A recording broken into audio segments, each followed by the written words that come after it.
አባትነቱ አሁን ከአምላክ በላይ ነን እንላለን። አምላክ እኮ ማንነት እኮ አባት ስል ከአባት በላይ አንለውም። አባት ማንነቱ የፍቅር ጉዳይ እኮ ነው ከአባት ጋር ግን የሃይማኖት ጉዳይ አይደለም።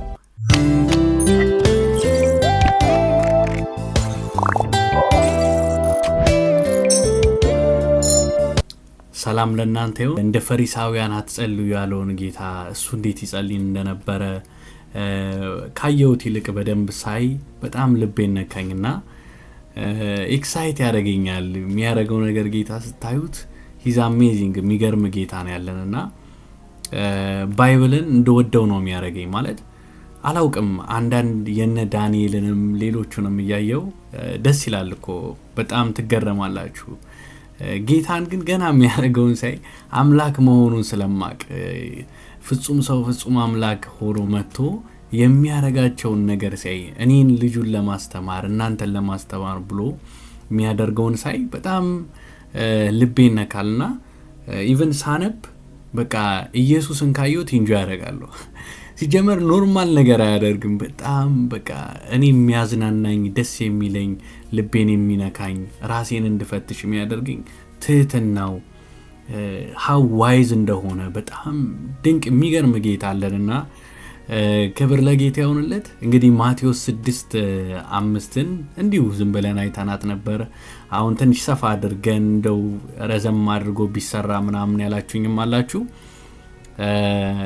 እኔም ለራሴ ሳነብ በጣም ነው ኢንጆይ ያደረኩትና ኢንጆይ ካረኩት ውስጥ አካፍላችኋለሁ የተወሰነ ነገር ማለት ነው። ሶ ያ ጀስት የተነካውበትን ነው ምነግራችሁና አይ ሆፕ ደግሞ እናንተ ይሄን ሞር እንድታነቡት እንድታዩት ማለትም ምናምን አለው ወንድም እህቶች ላይክ ዝም ብላችሁ ዩቲዩብ ላይ ሰርች አድርጋችሁ በመተማሩት ብቻ የሆነ አገልጋይ ኦር ሰማን በቃ በመተማሩት ብቻ ክርስትና ህይወት አይገፋም። እንደዛም ደስ አይልም አይደል? እኔ አሁን ሁሌ ስብከት ብቻ እየሰማው ኢንጆይ ማድረግ ሆነ ሳነበው እውነቴን ነው የምላችሁ ሳነበው ኢንጆይ እንደማደርገው እኔ አላቅም። በጣም ይለያል። በጣም በቃ የሚደንቅ ቴዎሎጂካል የሆነ ዶክትሪናል የሆነ የሚገርም ነገር ስብከት እንኳን ተሰምቶ በቃ ዋው ብዬ እኔ ግን አንዲሽ ነገር ጎንበስ ብዬ ጌታ ያረጋትን ነገር ሳነብ በጣም ነው ኢንጆይ ማድረገውና ያ ጀስት ይሄንንም ሼር ላረጋችሁ ስለፈለኩ ነውና ዝም ብላችሁ በቀን አንዴ አንብቡ። የሆነ ቦታ ስትሄዱ ቁጭ ስትሉ ምናምን አንብቡት። አስረዘምክ እንዳትሉኝ ወደ ትምህርታችን ንግባ። ሶ ምንድነው የባለፈው እንዳየነው የማቴዎስ 6:5 ላይ ነው ያየነው አይደል? እንደ ፈሪሳውያን አትጸልዩ የሚለው ነበር። ሶ እንደ አሕዛብ ደግሞ አትጸልዩ የሚል ነበር አይደል? ሶ ወደዛ ከመግባታችን በፊት ዛሬ እስኪ እንደ አሕዛብ አትጸልዩ ሲለን ኤግዛምፕል እንውሰድ። ማን ነው እንደ አሕዛብ የጸለየው? ከዛስ ደግሞ ጌታ እንዴት ጸለየ የሚለውን አይደል? ድንቁ መምህራችን የሚገርመው ያላረገውን ነገር አያስተምረንም፣ ያረገውን ነገር ነው። እና እስኪ የጌታ ደቀ መዝሙር መሆኑስ ጌታ ሆይ አንተ እንደምትለኝ ወዳጄ የምትሉ ሰዎች በቃ የሱ ደቀ መዝሙር ለመሆን ምን አይነት ልብ ነው ሊኖረን የሚገባው? አሁን ይሄን ከመስማታችን የተነሳ ራሱ ልክ አይደለም ብላችን ልባችን እንድንመረምር ያደርጋል። ከዛ ደግሞ እግዚአብሔር ጸጋውን እንዲያበዛልን እንድንጸልይ እንድናስተውል ያደርጋልና የእግዚአብሔር ቃል ብርሃን ነው። ጌታ ይመስገን። እኔ ጸልያለሁ ግን አጭር እንጸልይ። እግዚአብሔር የዘላለም አባት ሆይ ክብር ሁሉ ላንተ ይሁን፣ ስምህ ይቀደስ። አባታችን ሆይ እንወድሃለን፣ እናመሰግናለን ስለምታስተምረን ስለምትረዳን ይህን ቃል እንድናነብ ልባችንን ስለከፈት ጌታ ሆይ እናመሰግናለን። ያለንን ጊዜ ላንተ አደራ አሳልፈ የሰጠው ጌታ ሆይ አንተ አስተምረን። ጌታ ሆይ ልባችንን መርምር። ጌታ ሆይ አንተ አድሰን። ክብር ሁሉ ለሚታየው ነገር ሁሉ ጌታ ሆይ ላንተ ክብር ይሁን። አንተ ብቻ ታይ፣ አንተ ብቻ አድመ። ጌታ ሆይ የልብ ሐሳብ ይነገር። ልባችንን ንካ፣ ልባችንን ከፍተን እንቀርባለን። ክብር ሁሉ ላንተ ይሁን በኢየሱስ ስም አሜን። በጣም የሚገርመው አንድ ነገር ማወቅ ያለብን ማቴዎስ ወንጌልን የጻፈልን ያው ማቴዎስ ነው አይደል? እና ማቴዎስ ምን አይነት ሰው ነበር ስትሉ ቀራጭ ነበረ። ያው እንደ ባንዳ የሚታይ ሰው ነበርና እንዳልኳችሁም በጣም እንደ ኃጢያተኛ መቆጠርን እንደማይረባ ሰው መቆጠርን ያውቃል። ከዛ ደግሞ እነዚህ ሂፖክራት በሆኑ ሰዎች ማለትም ግብዝ በሆኑ ሰዎች መገፋትን ያውቃል። ከዛ ደግሞ የእግዚአብሔርን ጸጋ ደግሞ የቀመሰ ሰው ነው። እንግዲህ ከክርስቶስ ሞትና ትንሣኤ በኋላ ነው ማቴዎስም የተጻፈልን አይደል? ስለዚህ ያንን የሚያውቅ ሰው ነውና የሚገርመው ነገር የመጀመሪያ ሁሉ መጽሐፍ ቅዱስ ተደራሲያኖቹ ምንድናቸው? ለነሱ ለራሳቸው ለጁሾች ናቸው። ጁሾች ደግሞ እንደምታውቁት የብሉይ ኪዳንን በጣም አጥርተው የሚያውቁ ነው። ምኩራብ መጸለይ ምንድነው ምናምን በደንብ ነው የሚያውቁት። አሁን ለኛ ነው ትንሽ ክሊር መሆን ስላለበት ነውና ባይዘዌ ከባለፈው አንድ ነገር ላነሳላችሁ ፈልገው እንደ ግብዞች አትጸልዩ የሚለው 6:5 ላይ ያለውን መጀመሪያ እሱን እናነበውና ከዛ በኋላ ወደ ሉቃስ እንሄዳለን። የጂውሾች የገረመኝ ነገር ምንድነው በፊት ሲጸልዩ ምን ያደርጉ ነበረ እንዳልኳችሁ በቀን 3 ጠዋት ማታ ከሰዓት አላቸውና ዘሴም ሰዓት ነው ያላቸው በየቀኑ ላይክ እኛ ምግብ እንደምንበለው ነው እነሱም እንደዛ የሚያደርጉት ማለት ነውና ሶ ምንድነው ግን የሚያደርጉት ከነበረ ካላችሁኝ ልክ ሰዓቷ ልደርስ ስትል ምኩራብ ሚል ይሄ ገበያ ምናም መሃል መንገድ በቃ ብዙ ሰው የሚተላለፍበት ነውና ሰዓቷን ይጠብቃሉ። ያቺን ሰዓት ጸሎት እስኪደርስ ላይክ ለምሳሌ 30 ደቂቃ ነው አውቀው በዛ በኩል ያልፋሉ። ከዛ ሰዓቱ ከደረሰ ቆሞ ነው የሚጸልዩ፣ ሌላ ነገር አይሰራም። ሰው ምን ያደርጋሉ? ይቆሙና ይጸልያሉ ማለት ነውና ለመታየት ያለን ፍላጎታችን ልባችንን ስናይ ያው ተደራሲያኑን እነሱ አድርጎ ቢጽፍ ራሳችንንም እንድናይ የሚያደርገን ነገር ነውና በጣም ነበር የገረመኝ ይሄንን ከአንድ ወንድም ጋር ስንወያይና ጌታ ይመስገን። እንግዲህ የመጀመሪያ እስኪ ማቴዎስ 6ን ላንብብላችሁ። ምን ይላል? 6:5 ላይ እንደዚህ ይላል፣ ስትጸልዩ እንደ ግብዞች አትሁኑ፣ እነርሱ ለሰዎች ለመታየት ሲሉ በየምኩራቡና በየመንገዱ ማዕዘን ላይ ቆመው መጸለይ ይወዳሉና እውነት እላችኋለሁ ሙሉ ዋጋቸውን ተቀብለዋል። በጣም ጥሩ ሰው በየምኩራቡና በየምን አይነት አሁን ጌታ ምን ብለናል? ይሄ ዋናው ልብ ነው የሚያየው። መታየትን መውደድ መጸለዩ አይደለም ችግሩ፣ መንገድ ላይ መጸለዩ አይደለም አሁንም ችግሩ ብለናል አይደል? ጌታ ራሱ ጸልዩአል። በኋላ ላይ ደግሞ ደግማችሁ አትጸልዩ ሲል ጌተሰማኔ ላይ ያንኑ ጸሎት መልሶ ደገመው ይለናል ማቴዎስ ላይና እሱ ሳይሆን ችግሩ ልቡ ነው። ምንድነው ችግሩ ሲባል መታየትን መውደድ ክብርን መውደድ እንደሆነ አይተናል። የሉቃስ ላይ ያለውን ያን ሰው እንመልከት። ቃሉን እናንባ መስላችሁ መጀመሪያ እንደዚህ ይላል ሉቃስ 18 ከቁጥር 9 ጀምሮ ማለት ነው። ለፈሪሳውያን ሲመልስላቸው ራሳቸውን እንደ ጻድቅ በመቁጠር ለሚመኩና ሌሎችን በንቀት አይን የሚመለከቱ ሰዎች እንዲህ ሲል ይህን ምሳሌ ነገራቸው። 2 ሰዎች ሲጸልዩ ወደ ቤተ መቅደስ መጡ። አንዱ ፈሪሳዊ ሌላው ቀረጥ ሰብሳቢ ነበሩ። ፈሪሳዊው ቆሞ ስለራሱ ሲጸልይ ነበር። አሁን ይሄው በደም አሁን ይሄው ፈሪሳዊ ማለት እንደዚህ ነው። ይኸውላችሁ ተመልከቱ። ፈሪሳዊው ቆሞ ሳለ ራሱ እንዲህ ይጸልይ ነበር። እግዚአብሔር ሆይ አለ፣ እሺ እኔ እንደሌላው ሰው ሁሉ ቀማኛ፣ አመፀኛ፣ አመንዝራ ይልቁንስ እንደዚሁ ቀራጭ ሰብሳቢ ባለመሆኔ አመሰግናለሁ። በሳምንት 2 ጊዜ ጾማለሁ፣ ከማገኘው ሁሉ አስራት አወጣለሁ አለ። ምን አረገ? እንደዚህ አይደለሁም ጾማለሁ፣ አስራቴን እሰጣለሁ ምናምን አለ። በቃ ማያደርገው ነገር የለም። ይሄ ሰው እኮ የሚያደርገው ነገር በጎ እኮ ነው፣ አስራት መስጠቱ መጾሙ ምናምን። ግን ወደ ላይ ብቻ አልነበረችም፣ ወደ ጎንም ተመልክቷልና እንደዚህም ብሏል። እሺ ከዛ ወደ ጠቆመው ሰውዬ እንሂድ። ቀረጥ ሰብሳቢ ደግሞ ቀረጥ ሰብሳቢው ግን በርቀት ቆሞ ወደ ሰማይ ቀና ብሎ ማየት እንኳን አልፈለገም። ነገር ግን ደረቱን እየደቃ እግዚአብሔር ሆይ እኔን ኃጢአተኛውን ማረኝ ይል ነበር። እላችኋለሁ ከፈሪሳዊው ይልቅ ይሄኛው በእግዚአብሔር ዘንድ ጻድቅ ተቆጥሮ ወደ ቤቱ ተመለሰ። ራሱን ከፍ ከፍ የሚያደርግ ሁሉ ዝቅ ይላልና ራሱን ዝቅ የሚያደርግ ግን ከፍ ይላል። ባይዘዌ ራሱን ዝቅ የሚያደርግ ከፍ ይላል ብለን ሁሉም ቦታ ላይ እንጠቀማለና በእግዚአብሔር ፊት ነው። ራስን ዝቅ አድርገህ እዚህ ጋር አሁን ዋናው የምንመለከተው በእግዚአብሔር ፊት ራስን ዝቅ ስለማድረግና በእግዚአብሔር ፊት ራስን ከፍ ስለማድረግ ነው እዚህ ጋር የሚያወራውና ወደ ዋናው ሐሳባችን እንመለስ ማለት ነው። ስለዚህ አሁን እዚህ ጋር ስንመለከት ምንድነው የሚለው? ይሄ ሰው ምን አረገ? ቆሞ ሳለ እንዲጸልይ ይላል። ይሄ አሁን የጸለየው ስለምንድነው ስትሉ በጣም ፎከሱ በጣም ያስታውቃል። ስለራሱ እኮ ነው የጸለየው። ተመልከቱት። እግዚአብሔር ሆይ እኔ እንደሌላ ይሄ በቃ ምን ወደ እግዚአብሔር ወደ ራሱ እንኳ አመሰግናለሁ፣ እኔ እንደዚህ አይደለሁም፣ እጾማለሁ፣ ጸልያለሁ፣ ሰጣለሁ አለ። አያችሁ ስትመለከቱት። ከዛ ደግሞ እንዳለ ያለው ጌታን እንኳን ስላረከኝ እንኳን አለ ስላልሆንኩኝ ነው ያለው። ራሱ ላይ ነው ፎከሱ ስትመለከቱ። ስለዚህ ይሄ ስታዩት ትክክለኛ የግብዝ ጸሎት ማለት እንደዚህ ነው ማለት ነው። በቃ ይሄን አሁን ምን አብራራላችኋለሁ። ትኩረቱ ወደ ራሱ ነው የነበረውና አሁን ይሄ የጸለየው ወዴት ነው ስትሉ ወደ ጎንም እያየን የጸለየው ወደ ላይ ብቻ ነው ጸሎት ወደ ላይ ብቻ ነው የሚጸልየው። እሺ ወደ ቀጣዩ ደግሞ እንሄድ አይደል?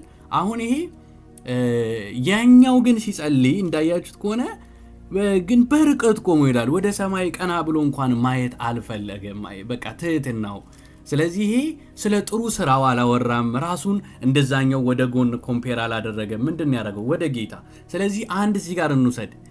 ጸጋ ባዶ የሆነን ነገር ነው እንጂ የሚሞላው ኦልሬዲ ከተሞላ ምን ልትሰራ ትመጣለህ? ሲጀመር ለምን መጣሁ እኔ ሰውዬ?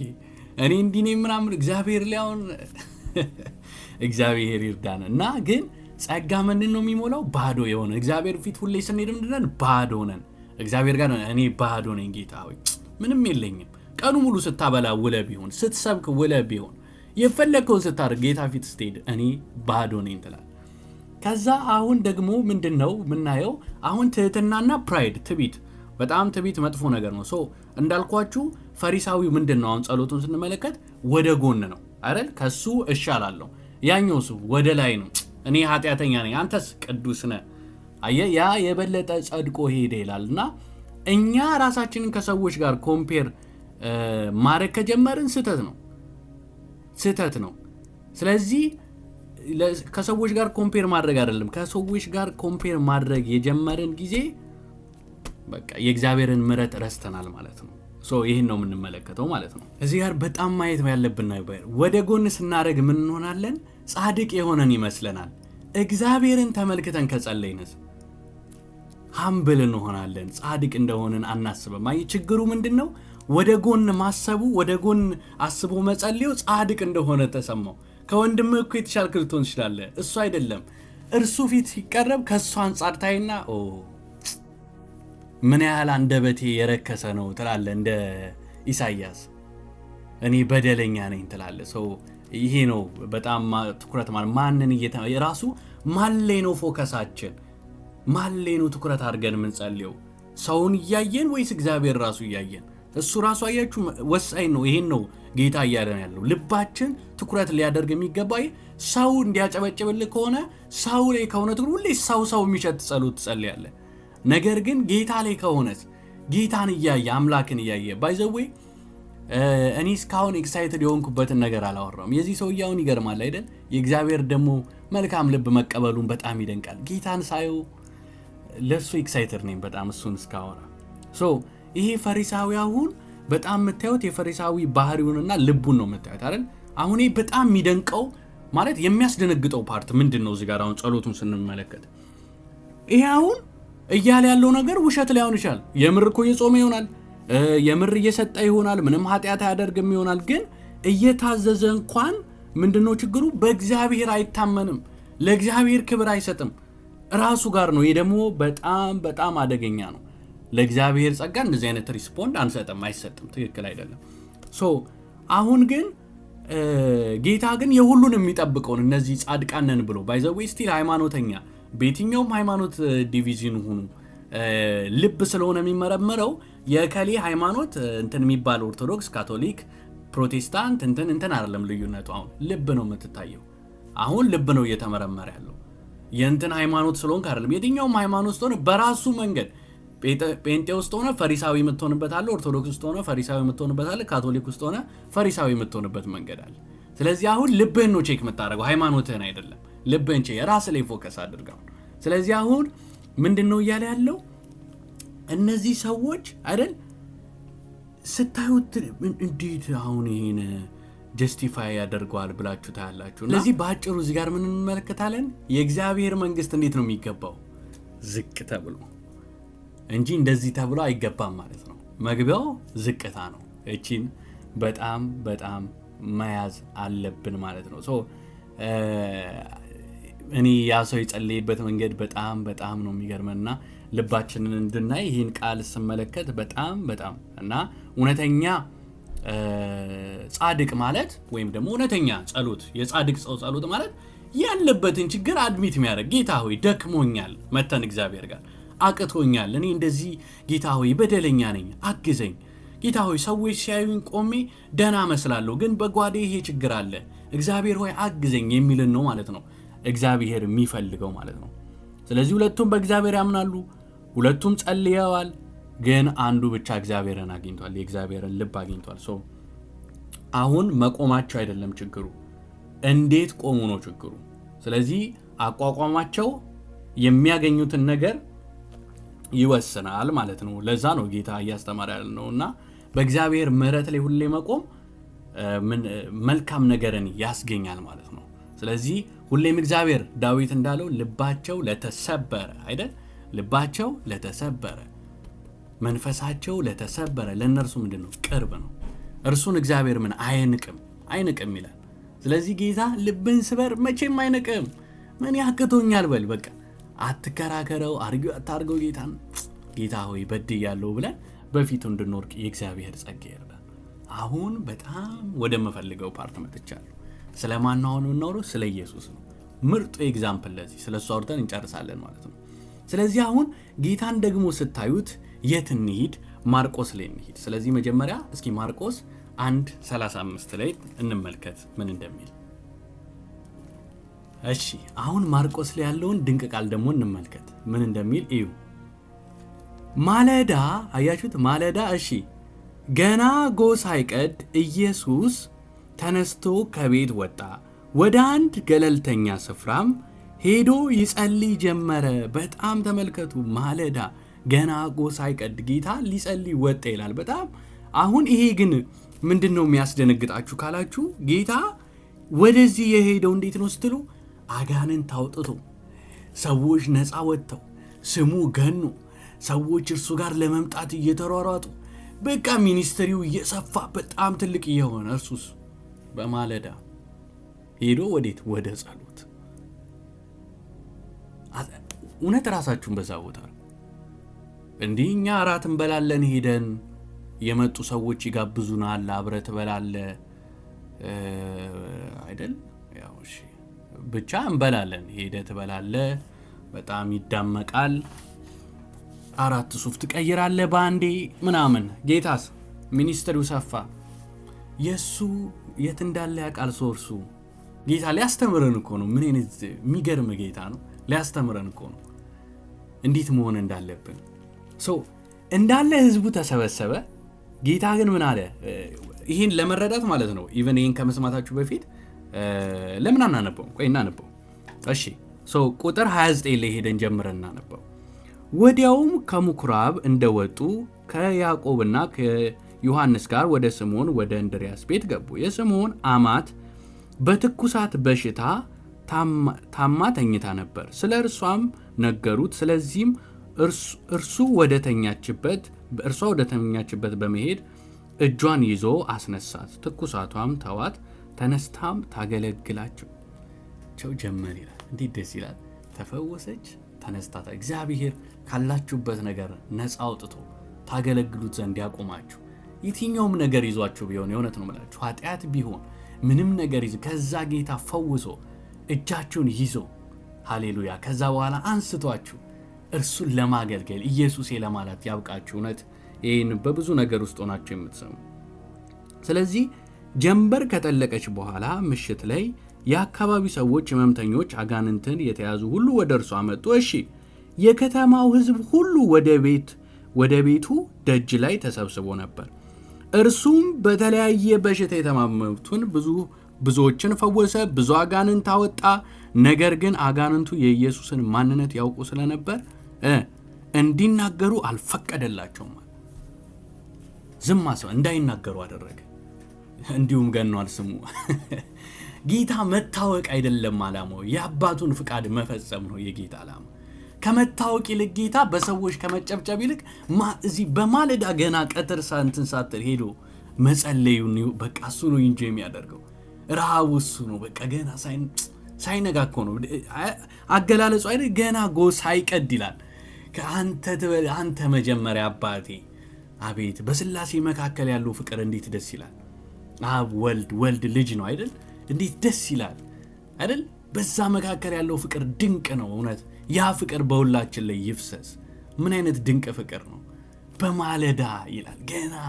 ገና ነገ ሳትሆን ገና ፀሐይዋ ሳትወጣ የአባቱ ድምፅ ነው ፀሐዩ ለሱ። በቃ ናፍቆቱ ሄዶ በርከክ ከሁሉም ከእንደዚህ ከጫጫታው ዞር ብሎ ጌታ የሚደንቅ አምላክ ነው።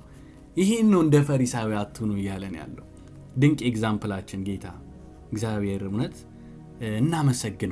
እናመሰግነዋለን አብ አባት ልጁን ስለላከ ፍጹም ሰው ሆኖ ለኛ ታላቅ ወንድማችን ኢየሱስን ማየት ስለሆነልን።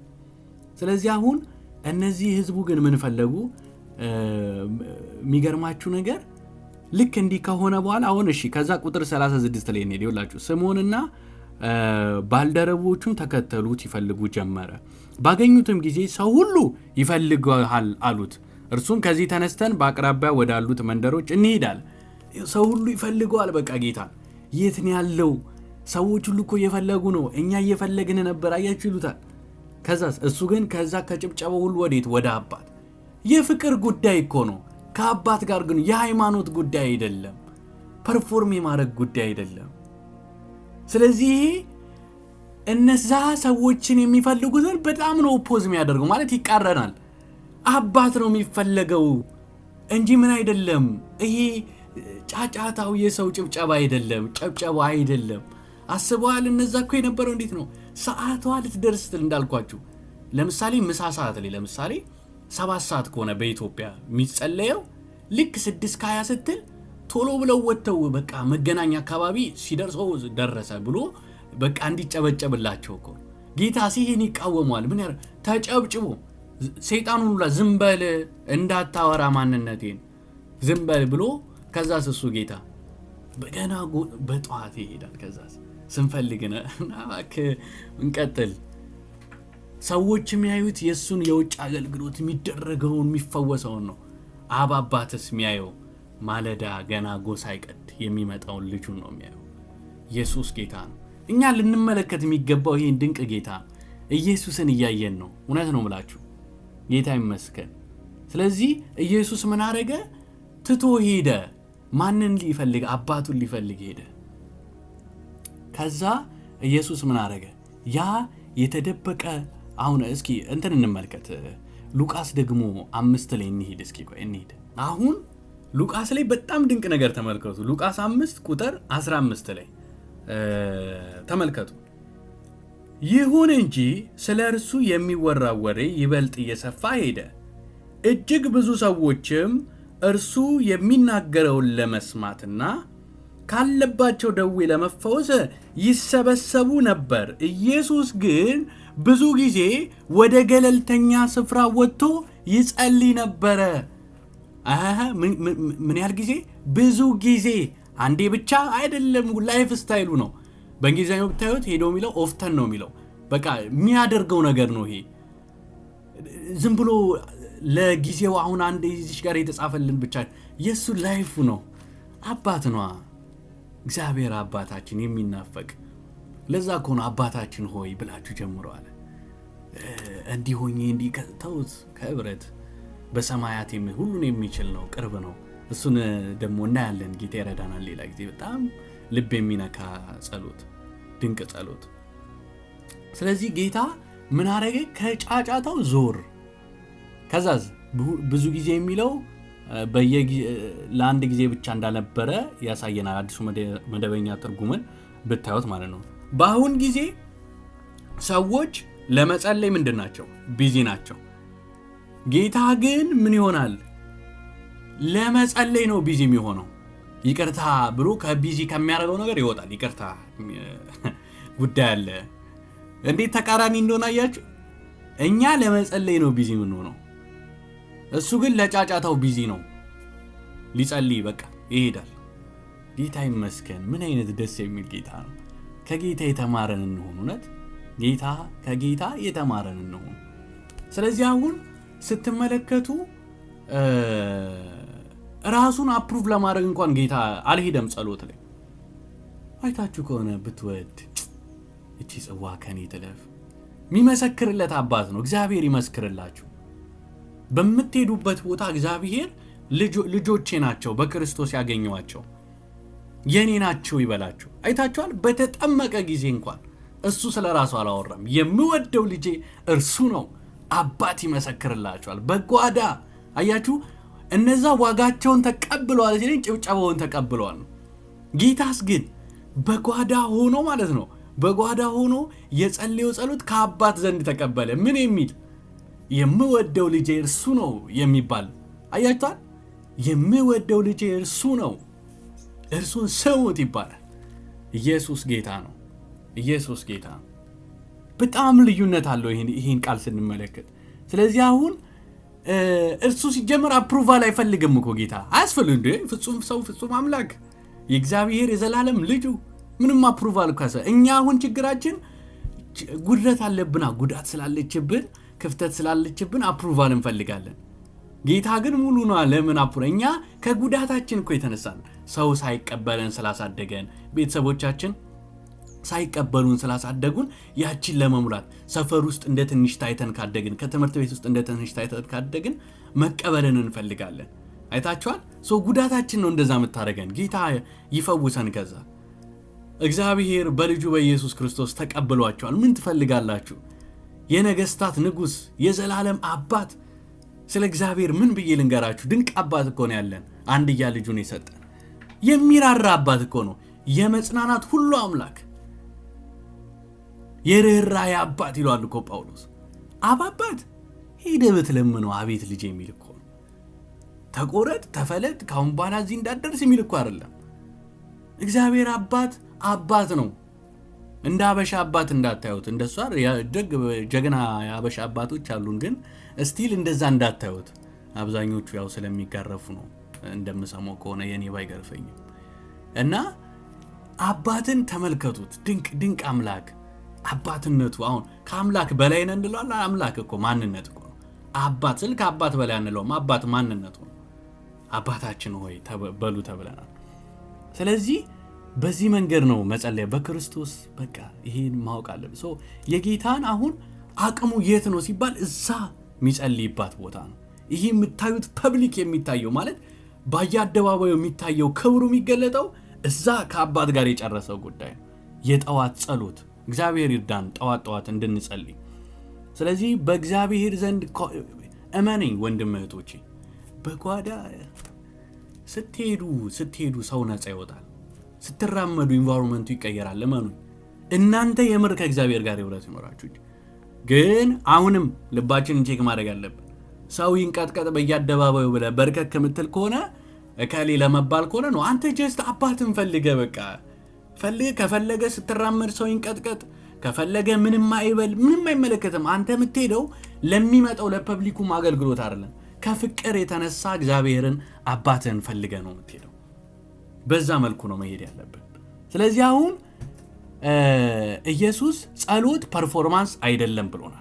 ከዛስ ንግግር አይደለም፣ ጥቅስ በጣም ታታታታ ማድረግ አይደለም፣ እንደዛ አይደለም። ከዛ ደግሞ ጸሎት ኢምፕሬስ ማድረግ አይደለም።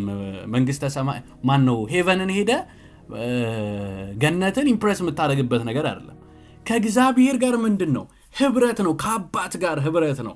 ኢንጆይ የሚደረግ ህብረት ነው። ኢየሱስ ጌታ ነው። ከአባት ጋር ህብረት ነው። ስለዚህ ይሄን ማሰብ አለብን ማለት ነው። ለዛ ነው ስለዚህ በርህን ዝጋ የሚለን